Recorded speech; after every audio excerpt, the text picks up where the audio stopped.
Saat ini isu stunting dan gizi buruk kronis mendapat perhatian serius pemerintah daerah dan pusat. Stunting sudah dijadikan program prioritas nasional sejak tahun 2017 lalu. Pada tahun 2018, lokus stunting berada di 100 kabupaten kota, sementara tahun 2019 menjadi 160 kabupaten kota.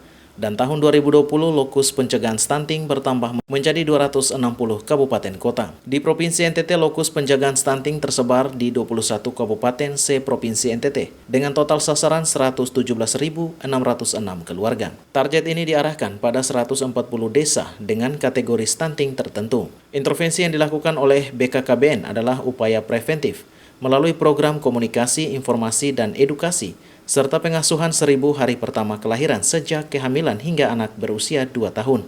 Hal ini disampaikan Kepala Perwakilan BKKBN Provinsi NTT Marianus Maukuru beberapa waktu lalu di kantor BKKBN NTT.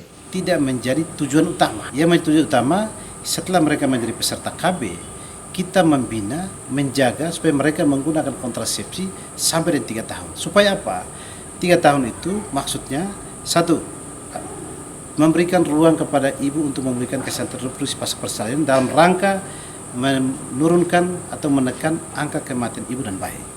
Terus yang kedua, keluarga mempunyai waktu cukup untuk memperhatikan tumbuh kembang anak supaya anak itu dia bisa bebas dari gizi buruk dan stunting. Jadi kalau KB itu gagal dan orang punya anak terus-menerus, maka stunting gizi buruk itu tidak bisa teratasi, kemudian kematian ibu dan bayi itu tidak bisa teratasi.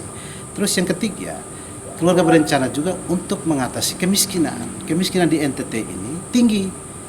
Di September 2019 itu persentase kemiskinan di NTT itu 20,62%. Tapi Maret 2020 itu naik menjadi 20,90%. Artinya naik sedikit, sekitar 40.000.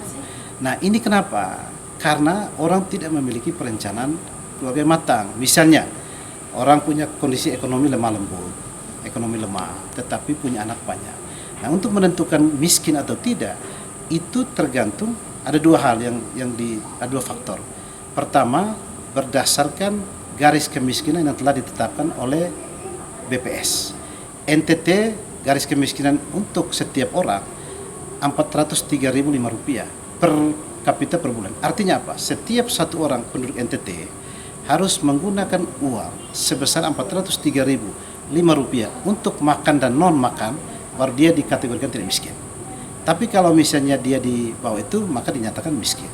Nah, itu dikorelasikan dengan berapa jumlah tanggungan dalam keluarga. Kalau misalnya jumlah tanggungan dalam keluarga itu banyak, misalnya 10, berarti satu keluarga rata-rata harus punya pendapatan minimal sebesar Rp4.300.000. Kalau tidak sampai itu, maka semua keluarga itu dinyatakan miskin. Dan itu dia pakai untuk makan dan non-makan, semua dipakai. Kalau misalnya sebagian dia masih simpan, dia pakai tidak sampai. Marianus Maukuru menambahkan BKKBN Perwakilan Provinsi NTT terus mengejar target penurunan angka kelahiran, meningkatkan kesertaan ber-KB modern, serta menurunkan tingkat putus pakai kontrasepsi. Selain itu, peningkatan pemahaman masyarakat tentang isu kependudukan dan menurunnya keluarga prasejahtera. BKKBN telah menyiapkan 2 langkah strategis terkait pencegahan stunting, yakni penanganan terhadap kasus stunting yang telah ada, serta mencegah agar tidak terjadi peningkatan jumlah kasus stunting di NTT. Patris Kudang, Laiskodat, AFB TV melaporkan.